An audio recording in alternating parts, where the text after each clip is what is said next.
In order to develop an integrated STEM culture, collaboration is the crux. It's the key to success. Back in the 1990s, there was an urgency. The first education summit occurred late September 1989. And at that time, there was a discussion around the importance of education. How do we transform our educational system in order to ensure that the US is a leader for today and tomorrow? Well, what happened after that? A nation at risk happened. Now, this is very interesting. Think back to the 1990s to present. Nation at risk asked things like adoption of rigorous standards, state and local tests to measure achievement, stronger graduation standards, sufficient financial resources for students, curriculum changes that give students a solid grounding in basic subjects. Again, all of that occurred, and that was the start, but still we're struggling, we're grappling with all of these ideas and concepts. It's through collaboration when business and industry, foundations, nonprofits, in school, out of school, all of these components come together to say the students are at the center, at the core, at the crux of what we need to be doing. And through our collaboration, we're not only going to make them lifelong learners, problem solvers, and critical thinkers, we're actually going to create them to be the leaders of today and tomorrow. So this is where the challenge begins. STEM has become this word, an acronym that's thrown out there that oftentimes is placed into the sciences, but there's no real connection to the technology, the engineering, the mathematics, and let's even go above and beyond that. How about literacy? How about art, music, sports? STEM is all around us, it's everywhere. So to put it into a silo really defeats the purpose of what we're trying to do with STEM. It's disconnected from subject to subject. When you're in your science class, there's no relationship to the math or the literacy or even the technology. We think about everything in a compartment way versus on really understanding how do we draw authentic connections. So students that attend math with no understanding of how it relates to science, and then they attend science with no understanding of how it relates to literacy. Here, we want to change all of that. We want to start to think about connecting those dots. How is science connected to numeracy? How is science connected to literacy? How is literacy connected to numeracy? It's all a big evolving circle there. We want to ensure that our students are lifelong learners, that they're understanding the subjects at the core and how they connect that. So when we talk about integrated STEM, we're breaking down the silos. We're saying it's no longer occurring in just one subject, but it's occurring across all subjects. We're going to have an interconnection, an interrelationship there, that students start to look at the connections of the classroom to their local community. How does it relate to the real world? And how do they become the problem solvers, the critical thinkers? How do they start to solve the community problems that we have at hand? So when we talk about a collective impact model, it's about no single organization carries the banner. We have to break down our own silos. It's not just business can't just solve it. Education can't just solve it. After school programs can't just solve it. It's when we come together, the power of change happens. It helps us to re-engineer and revolutionize STEM education to shape tomorrow's workforce and to change the world. We'll take all sectors to bridge the gap between education and industry by creating STEM experience for educators and students. This approach will prepare students for the global economy. So right now, as I mentioned, when we hear STEM, what comes to mind? 3D printers, maker spaces, project-based learning, hands-on learning, STEM certification, STEAM, STREAM, all of those words come to mind, right? But it's when you start to take a look at what is the vision and mission? What are we trying to accomplish? The vision, what's our big idea? The mission, how are we going to get there? What's our roadmap? And then establishing goals along the way to ensure that we're meeting our desired outcomes. When all sectors come together and they rally around a common vision with the mission, which is the roadmap, and those goals, that's when it starts to transform. The learning in the classroom transforms, the learning out of school transforms, connections and synergies start to come together. That's what this is about. So there's three key principles of integrated STEM. Now I want to give full disclosure here that this was a collaboration for change that was by Advanced CTE. It included ITEA, the Association of State Supervisors of Mathematics, the Council for State Science Supervisors. So there was a lot of other organizations that started with this premise. But I love these principles because when we break them down, this is what integrated STEM is all about. First and foremost, integrated STEM needs to advance the learning of each individual STEM discipline. So we're not saying, all right, throw away science, throw away math, throw away technology and engineering, everything has to be combined. That's absolutely what we're not saying. We're saying that we have to respect each discipline. But that leads into number two, finding authentic connections. When does math and science connect? There's a lot of places that they connect, right? And the part is that we have to showcase how that works together so that a science teacher isn't just teaching the mathematics, but the math teacher is also teaching that science concept, right? So that we show more of those authentic connections. Think about history or social studies. There's so much that we've learned in the past. How do we tie that to the sciences, to technology, to engineering, to mathematics, so that all of a sudden we understand the history of how things evolved, so that it can inform our learning today to think about tomorrow. And also math, science, technology, engineering. What about art? What about music? All of those are other components too, where we can find authentic connections. And also principle number three, this is so important. How often have you heard a student say, or your own child say, why am I learning this? Well, the reason is they don't understand the connections, right? They don't understand how does this relate to jobs in the real world. A child may say, I want to be a basketball player, but there's so many other jobs around that rather than just being a basketball player. You have data analytics. How about wearable devices? How about the facilities? How about physical therapists? All of the medical side that's part of this. All of that is something that a child needs to understand. When they start to grasp and have a learning that there's not just these roles that they've heard about or they've seen, but now they start to understand, wow, I never knew there was data analytics. I never knew about wearable devices. I never knew about all of these other medical fields that I could be a part of. When we come together as educators, districts, states, schools, business and industry, higher ed, when we all come together and connect the formal learning and that informal learning, that's when transformation begins. That's the piece that we want to look at. We want to break down those walls, break down those barriers, and allow for that cross-learning to occur. So students are the critical thinkers, problem solvers, and our future leaders. So how do we get there? Well, right now, when we look at this, we look at it from a disciplinary standpoint. Oh, this is the content that they need to learn. Oftentimes that content is wrapped around the package of some sort of standardized test. We want to move from that. We want to get to this place where it shifts multidisciplinary, interdisciplinary, finally to transdisciplinary. That's when students start to undertake real world projects. So think about it. A concept as simple as erosion. When it's taught in a book, it might talk about erosion that happens at the end of a lake or a stream or a river or something along those lines.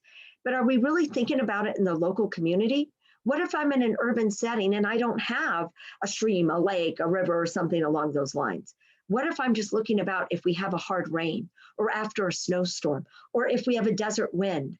All of those things cause erosion, and all of those things can be connected to mathematics, literacy, history, art. All of those things come together.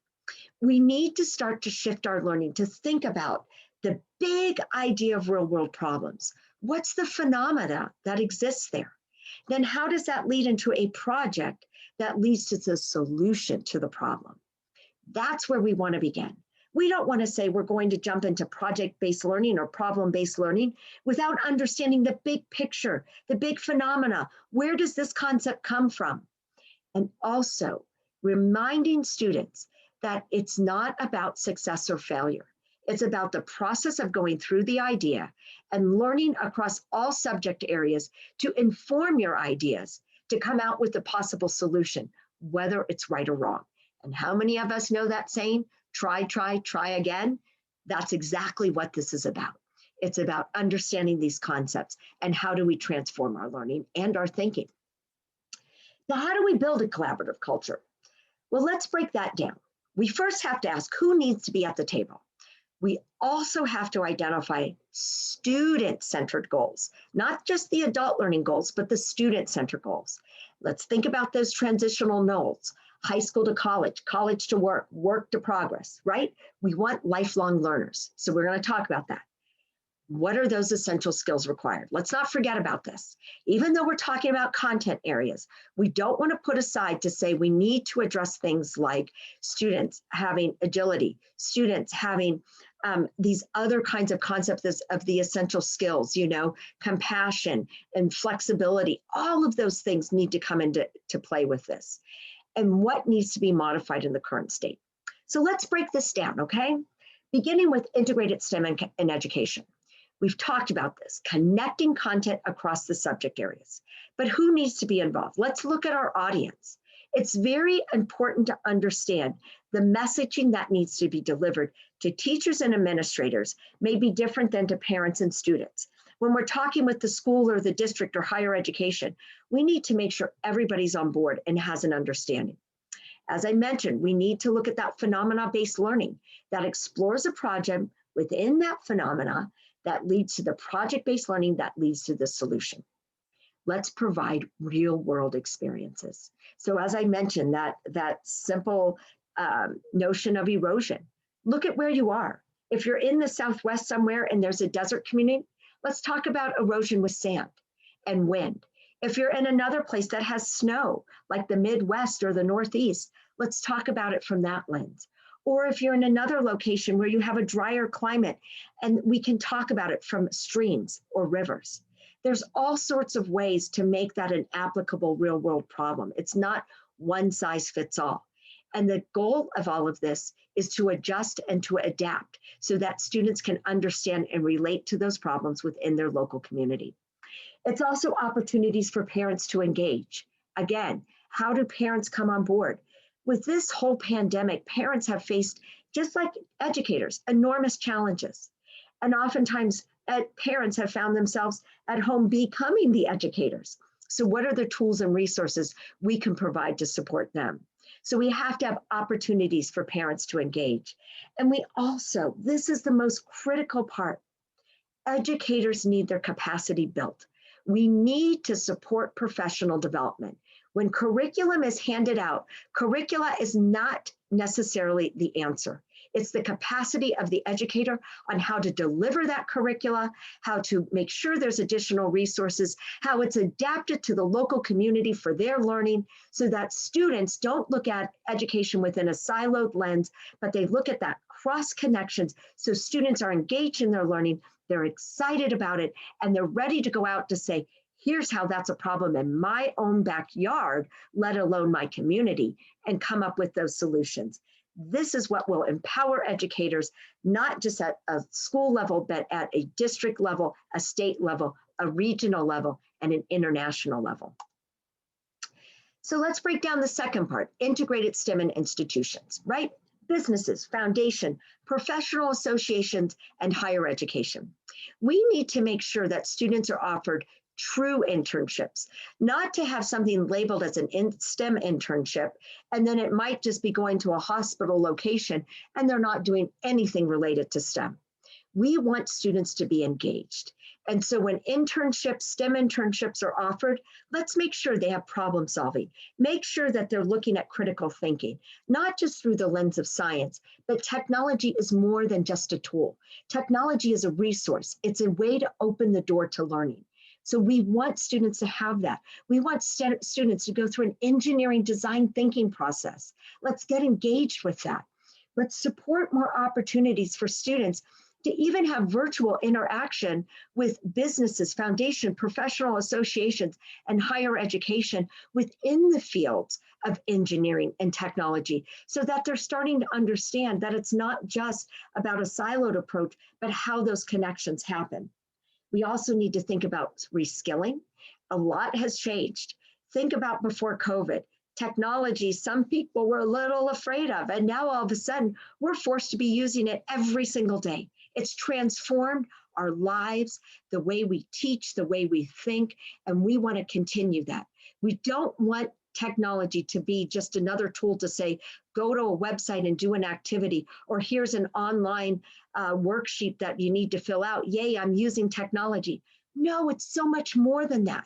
It's about exploration, understanding the world around you, understanding how to gather that knowledge. And then we need to have role models.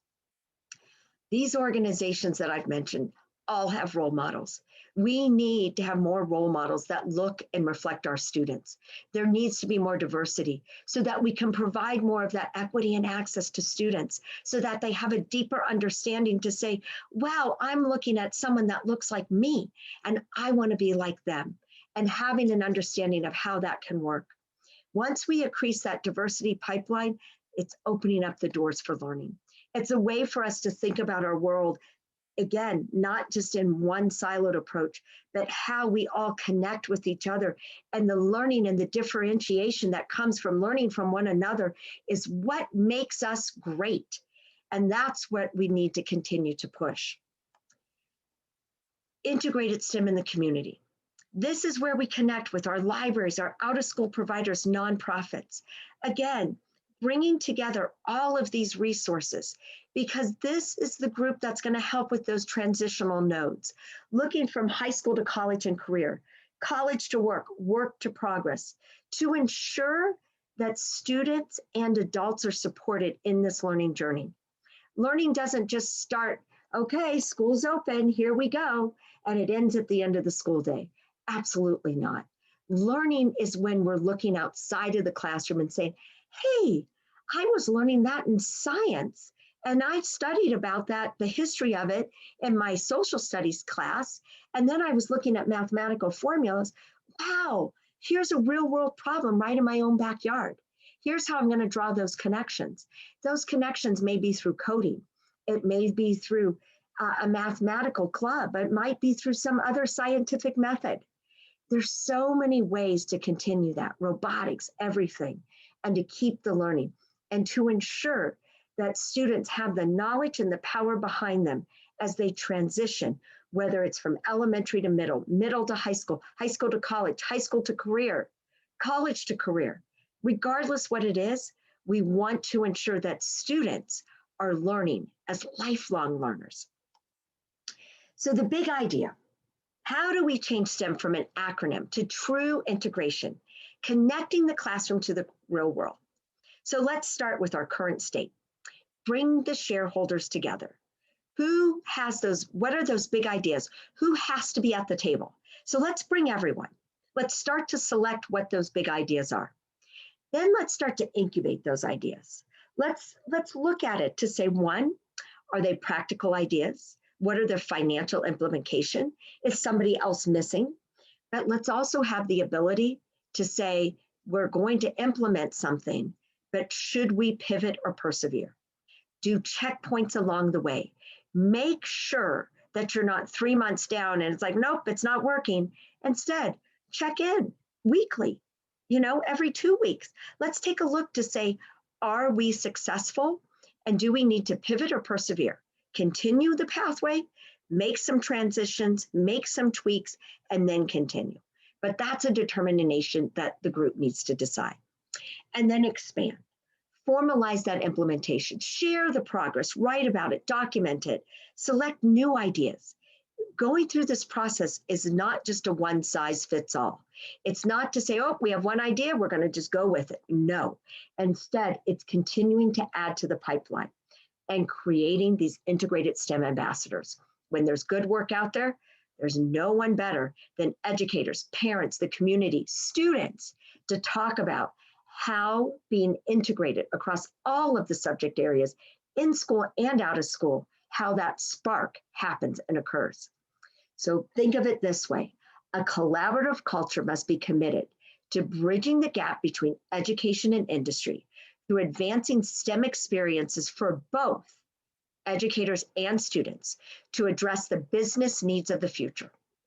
As a result of these targeted efforts, the collaboration will collectively foster STEM integration and education that prepares pre-K to 12 and post-secondary students with the critical skills needed to compete in a changing global economy.